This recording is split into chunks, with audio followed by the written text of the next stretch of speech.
You're strapping on a parachute first of all, and then you strap yourself into the seat harness after that. This suite, although it's a Martin Baker, has actually got an American parachute in it, because the Swiss didn't need to have a parachute that you wore that had a life jacket. So consequently, if you're flying this with a Mae West on as well, it's not particularly comfortable.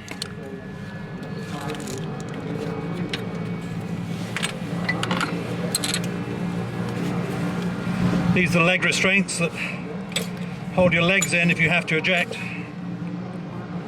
Stop your legs flailing around. It's all nice and comfortable, nicely tight and snug. That's the oxygen connected.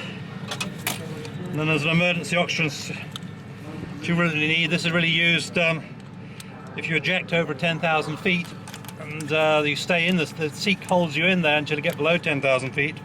And that gives you emergency oxygen until you get below 10,000 feet.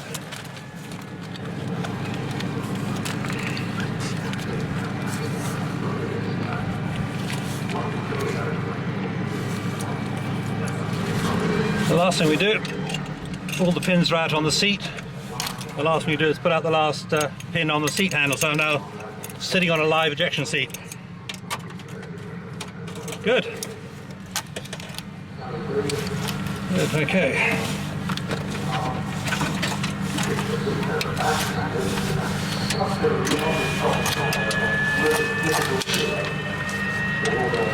Okay, you're now going to test the igniters. And what they should hear some clack, clack, clack as the igniters go on the back, and that shows that both of them are working. Yep, they're both working. Good. Cabin altitude light down there. So just checking the cabin system works. Fuel cock's going on. Check the throttle movement's fine. Lock the canopy. Make sure the canopy's locked. Here, two fuel lights. I don't know if you can see them just right around there. Check there, what we call the bingo lights. They come on when I got 650 pounds a side left. They'll come on. There's a moving map GPS up here instead of the gun sight, just sitting up here in front of me. Check the battery voltage for the start. That's good as well. And coming on round. Put my anti-G suit on. Test the anti-G. I don't know if you can see this, but the suit will actually inflate. You'll see my lids will start to move by itself. Down here. There we go. That's where the anti-G comes out and then it deflates. Okay, we're good to go.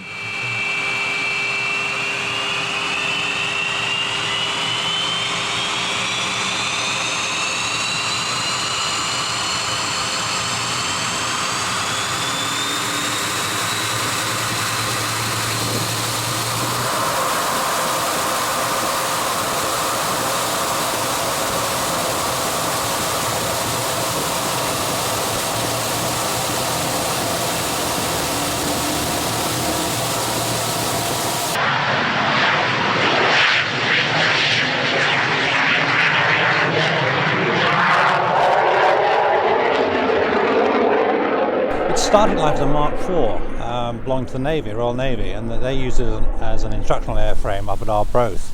And then British Aerospace bought the airframe off them and converted it to what's known as a Mark 58A, which is basically a Mark 9 Hunter, but using an old airframe, put the bigger engine in it and modded it all out, and they sold it to the Swiss as a new aircraft, but in fact it was about half-lifed.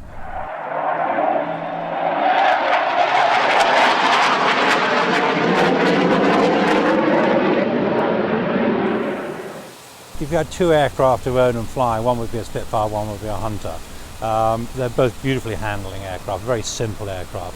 And if you wanted to have a jet to fly, and it's going to be your own jet, then the Hunter would be the one. The systems are superb, very simple, doesn't take a lot of concentration. If something does go wrong, not particularly serious. As long as you can land somewhere in 15 minutes, you're going to be fine.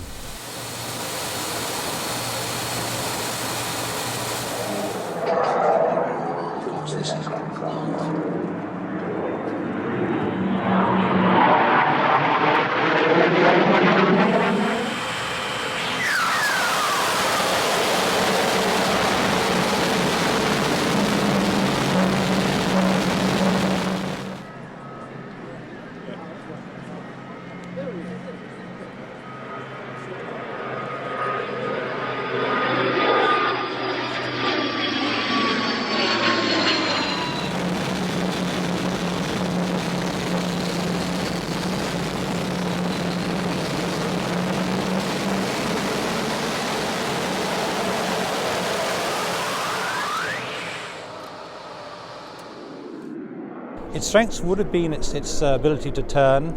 You can use flaps at any part of its flight envelope virtually. Had a good 4 Avon cannons. The Swiss made extra use of it by putting sidewinders on it as well. Very robust aircraft, and I said the systems are very simple as well. Simple to fly, full manual reversion. Could probably take quite a bit of battle damage as well. Tough, high G limits. Just, it was for its age, it was in an advance.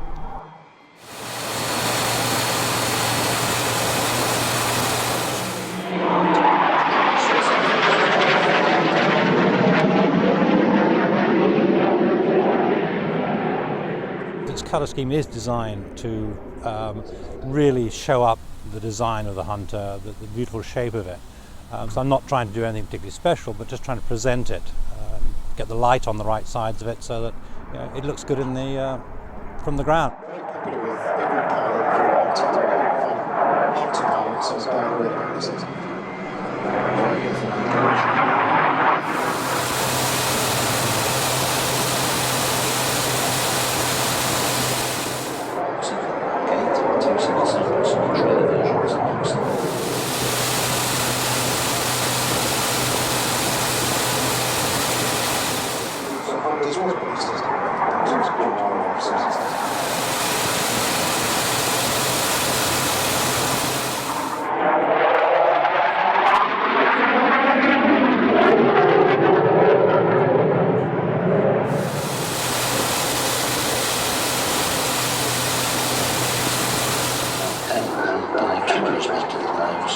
low-level reconnaissance missions.